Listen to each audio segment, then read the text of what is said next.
Sharaa shargodhu garaa jaalalaattan godhu xinnoo sabbataan shabgodhu sabbannoo silaa hincita wayne sabbannoo silaa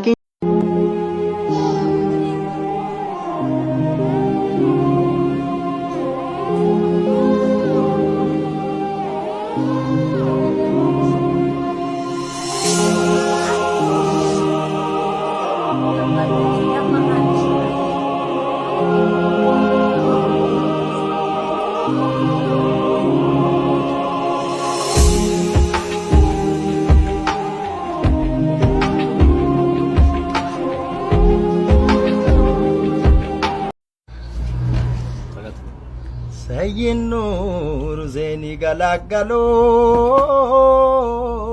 silki bale kesa elo egaa akkam jirtu ani artist Andu'alam Gosaan jedhama اسمهم بليغري ورا ورا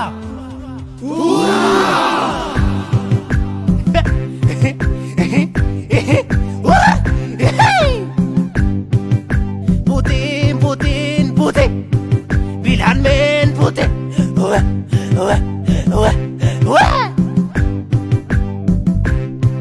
Shawatir alate tadera barate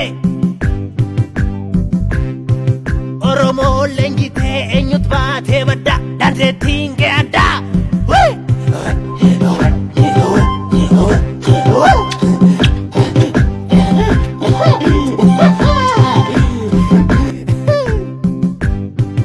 American guddo badatu biyati garu ina fadan nurati kateti obsine gaaf tokko waan hin teeni beeta nama akka malee natti jabaa tokko hojii wal dhabne haga namni suni aara baafatu jedhee irraa yeroodhaaf cufadheetu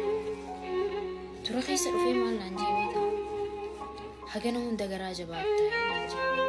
hagana hunda natti calliftee na laalaa jirtaa jennaan maaliin jeen haga aara baafatuutiin si eeguu ture jennaan maal naa deebise manni guddaan tokko yoonii fi ibiddi itti qabate ibiddi sun haga dhaamuutiin eegaa yoo kajettu ta'e waan mana san keessa jira hunda gubee fixaa naan jee hedduu na dhagahame jechuudha saniifuu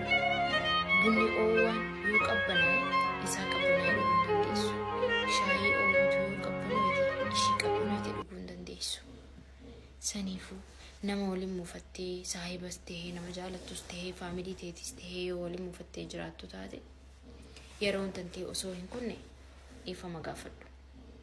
yeroo ta'e hin gubin Lal akka kiyyaa kanatti mirqaana waa qabaatanii waa qabaachuu baatanii nyaatanii nyaachuu baatanii namni keessa isin argu gubbaa malee kanaaf gubbaa keessan hin gabrooma fakkaatanii hin taa'ina. Amma Awurooppaa keessa daakuun hin jiru. Amma nuyi yaaduu qabna akkamitti dafnee oomishne ishii isa oomishne moo ofii nyaachuu qofa duun taane xinnoo nyaannee baasni akkamitti gurgurree birrii argannaa isatti cinqamu qaba. Baasni akkamitti gurgurree birrii argannaa isatti cinqamu qaba.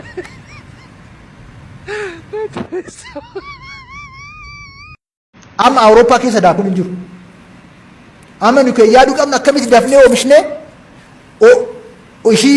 isa oomishne moo ofii nyaachuu qofa duun taane xinnoo nyaannee baasni akkamitti gurgurree birrii argannaa isatti cinqamu qaba. Baasni akkamitti gurgurree birrii argannaa isatti cinqamu qaba.